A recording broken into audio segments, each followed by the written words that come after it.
You know, Light Yagami thought he was the one pulling all the strings, but his fate, it was sealed way before he ever touched that notebook.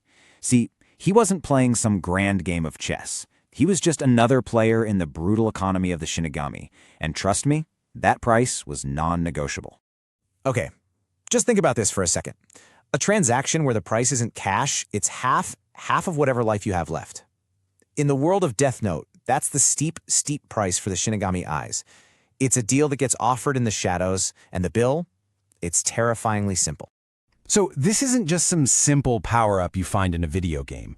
It's a full-blown supernatural contract, a cosmic bargain where you are literally trading your future for just a tiny sliver of a god's perception. And what's really fascinating is how the whole thing is framed. It's not a trick. It's presented as a fair, though maybe incomprehensible exchange. And the power they're offering is absolute. I mean, the ability to see a person's real name and the exact time they're going to die just by looking at them, that's the ultimate cheat code for a Death Note user. But the price is just as absolute. It is always half of your remaining life. No sales, no haggling, no way around it. And if you want to see just how devastating this cost really is, we only need to look at one person, Misa Amane. She is arguably the most tragic victim of this entire twisted supernatural economy. But Misa, she didn't just pay this price once. Oh no. Out of this almost fanatical devotion to light, she made that awful deal twice. Let that sink in. She willingly gave up half her life and then turned around and gave up half of what was left. This chart just lays out the brutal math of it all. The first deal, boom, takes half her life, leaving her with 50%. The second deal takes half of that, dropping her to just 25% of the life she was supposed to have. She burned through 75% of her entire existence, all for Light's ambition. And right here is the starkest contrast you could ever imagine. Light, with his whole god complex, refused the deal. Why? Because he wanted a nice, long life to rule over his perfect new world. And Misa?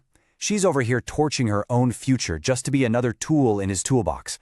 A sacrifice he was, let's be honest, more than happy to let her make. Now, this introduced a really dangerous new variable into Light's plan, the Shinigami Rem. Unlike Ryuk, who was just there for the apples and the show, Rem was fiercely protective of Misa.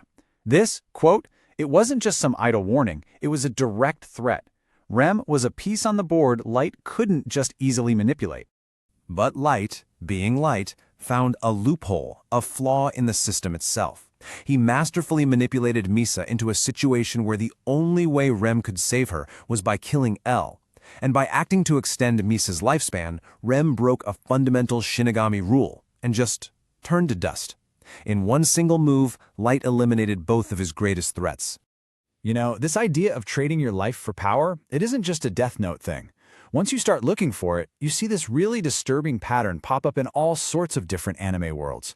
It's like life itself is the ultimate currency in any supernatural bargain. Which, of course, brings up a pretty fascinating question, right? Is there any power out there that's actually worth mortgaging your own existence for? Is this a deal that a human can ever actually win? And just look at the evidence. In Hunter x Hunter, Kurapika's Emperor time is literally burning his lifespan away second by agonizing second. Over in Chainsaw Man, summoning the Gun Devil costs a year of every single citizen's life. Talk about a collective tax. Then you have Magical Girl Sight, where every use of power just visibly drains a life bar until poof, it's zero. I mean, the pattern is right there, you can't deny it. So what does this pattern tell us? It reveals a fundamental truth. These systems, these supernatural economies, they are rigged from the very beginning. They aren't designed for the human to come out on top.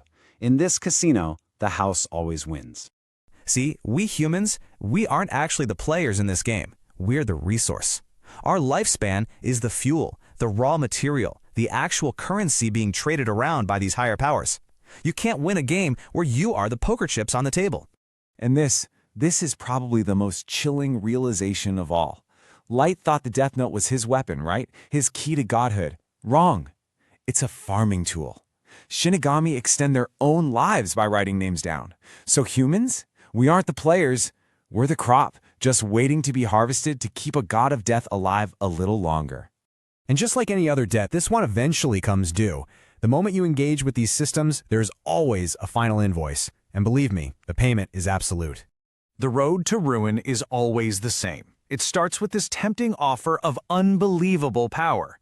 Then you make the payment by signing away your own future. And eventually, inevitably, the system defaults on your account. Your very existence is the collateral, and it will be collected. Which brings us right back to Light Yagami.